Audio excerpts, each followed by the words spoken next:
সব সময় নিজেকে উজাড় করে দিতে নেই। সবাই তার মূল্য দেবে না, অযথাই মন খারাপ হবে। আমাদের চোখের পানি যাকে একদমই স্পর্শ করে না, আমরা তার জন্যই কাঁদি, পাগলের মতো কাঁদি। জীবনে যতই ভালো কাজ করো সবাই ভুলে যাবে, কিন্তু একটা মন্দ কাজ করো, দেখবে রেকর্ড হয়ে যাবে। এটাই বাস্তবতা।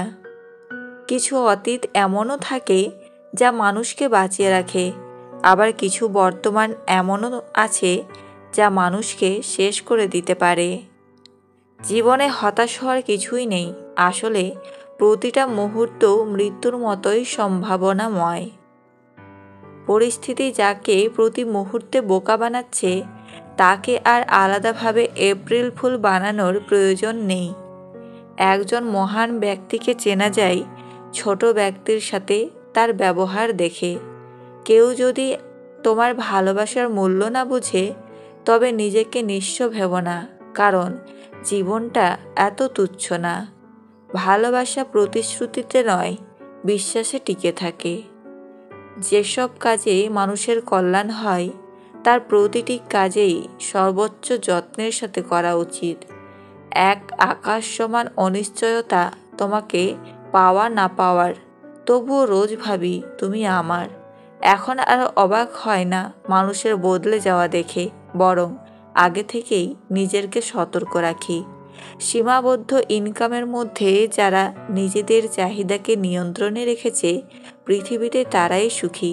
মন থেকে কথা বলা আর মন রাখার জন্য কথা বলা, এই দুটির মধ্যে অনেক পার্থক্য। সাফল্যের মতো ব্যর্থতাও একজনের কাছে এক এক রকম, কিন্তু ইতিবাচক মনোভাব থাকলে যে কোনো ব্যর্থতাও হতে পারে নতুন একটি শিক্ষা, যে শিক্ষা আবার নতুন স্বপ্ন নিয়ে শুরু করার অনুপ্রেরণা দেয়। কিছু কিছু বাণী নির্দিষ্ট কিছু মানুষের গায়ে লাগে, কারণ সেই বাণীর সাথে তার চরিত্র মিলে যায়। দুজন মানুষ একসাথে চাইলেই তাদের গন্তব্য এক হয় না। জীবনের কোনো এক পর্যায়ে এসে দেখবেন আপনি পুরোপুরি একা হয়ে গেছেন, একদম একা। প্রচণ্ড মন খারাপেও ফ্যামিলি, বন্ধুবান্ধব, আত্মীয় স্বজন কিংবা প্রিয় মানুষ কাউকেই পাশে পাবেন না, কাউকেই না। অনেক বন্ধু বান্ধব আসবে জীবনে, কিন্তু কেউ চিরস্থায়ীভাবে পাশে থাকবে না।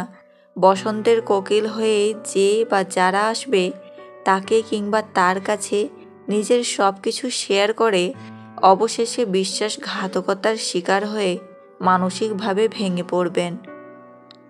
আর তারপর আবার সেই মানসিক অশান্তির যন্ত্রণা ঘিরে ধরবে আপনাকে।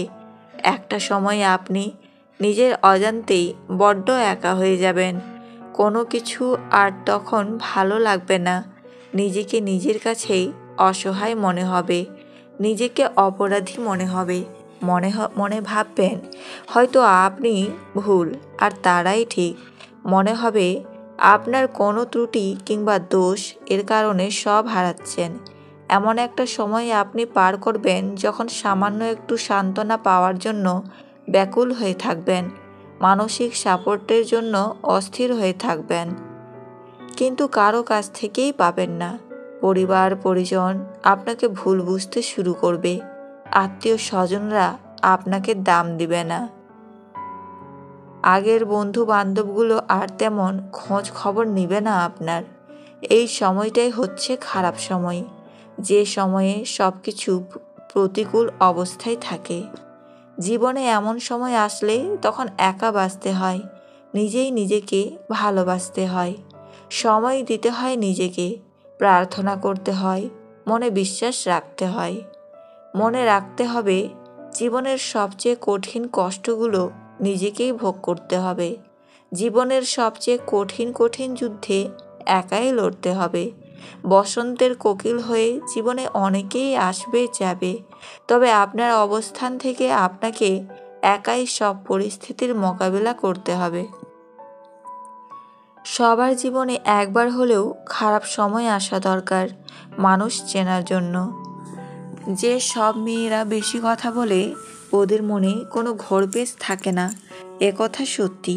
বেশি কথা বলা মেয়েরা দিলখোলা হয়। কারো দামি গাড়ি থামছে রাতের গভীরে, নিষিদ্ধ পল্লীতে ঘরে অপেক্ষারত স্ত্রী দীর্ঘশ্বাস ফেলছে। কেউ ভাঙা ঘর থেকে স্ত্রীকে নিয়ে অবিরত স্বপ্নের জোয়ারে ভাসছে। কেউ ভাবছে আর কয়েকটা দিন ডিভোর্স পেপারে সাইন করলেই মুক্তি। কেউ কেউ আবার একটা সম্পর্ক টিকিয়ে রাখার জন্য অবিরাম যুদ্ধ করে চলেছে। কেউ সদ্যজাত সন্তানকে ডাস্টবিনে ফেলে দিয়ে দায়মুক্ত হতে চাইছে, আবার কেউ একটা সন্তানের জন্য সারা জীবন হাহাকার করছে। কেউ বছরে কতজন ভালোবাসার মানুষ বদলে ফেলেছে, কেউ আবার তার ভালোবাসার মানুষের জন্য বছরের পর বছর অপেক্ষা করে চলেছে। কেউ দামি শাড়ি হাতে পেয়ে তবু খুশি নয়, আবার কেউ তাঁতের নতুন শাড়ির গন্ধ বারবার শুকছে। কেউ প্রিয়জনের কাছ থেকে সোনা বা হীরের চুড়ি পেয়ে খুশি নয়, কেউ প্রিয়জনের কাছ থেকে পাওয়া কাঁচের চুড়িতে স্বর্গের সুখ খুঁজে পাচ্ছে। কেউ লাখ টাকার ডাইনিং টেবিলে বসেও তৃপ্তি সহকারে খেতে পারছে না, কেউ পেঁয়াজ কাঁচা লঙ্কা কচলিয়ে গোগ্রাসে পান্তা গিলছে। কারো দামি খাটে শুয়েও ঘুমের ওষুধ খেতে হচ্ছে, কেউ আবার হিমেল হাওয়ায় ও ঘরে ঘুমাচ্ছে। কারো পড়ার টেবিলে নতুন বইয়ের সমারোহ, কিন্তু পড়ার ইচ্ছা নেই। কেউ আবার পুরাতন বইয়ের দোকান চষে বেড়াচ্ছে পকেট খালি বলে। কেউ বিলাসবহুল গাড়িতে বসে চিন্তিত, সন্তানগুলো মানুষ হলো না, এত সম্পত্তি রাখতে পারবে তো। কাউকে ভালো লাগার আগে অনেক বছর একা থাকা যায়, কিন্তু কাউকে ভালো লাগার পরে মনে হয় তাকে ছাড়া জীবনটাই অর্থহীন। আপনার সর্বোচ্চ চেষ্টার পরও যারা আপনাকে ভুল বোঝে, দুর্ব্যবহার করে, তাদেরকে আপনি সেরা যে জবাবটা দিতে পারেন তা হচ্ছে আপনার নীরবতা। কারণ নীরবতার চেয়ে সুন্দর রিভেঞ্জ আর একটাও নেই। সংক্ষিপ্ত সময়ে চিরস্থায়ী হলো সুন্দর ব্যবহার। এত তাড়া কিসের? সব ভালো একটু দেরি করেই আসে। খারাপটা একটু ধৈর্য ধরে কাটিয়ে নাও। নিজের বউকে কাছে পেতে চাইলে এই কাজগুলি করুন। 1. তাকে অনেক বেশি বেশি সময় দিন। 2. তার সব রকম ইচ্ছে পূরণ করুন। 3. তার সাথে সুযোগ বুঝে একটু দুষ্টু মিষ্টি কথা বলুন। 4. নিজের সব কথা তার সাথে শেয়ার করুন। নিজেকে ভালো রাখার দায়িত্ব নিজেকেই নিতে হবে, কারণ খারাপ থাকলে কেউ তোমাকে ভালো রাখতে আসবে না। কি অদ্ভুত! জীবনে মরে গেলে সবাই কাঁদে, আর বেঁচে থাকলে সবাই কাঁদায়। যা কিছু নিয়ে মন চিন্তা করতে বাধ্য হয়, কিছুতেই ছাড় পায় না, তাকেই বলে দুশ্চিন্তা।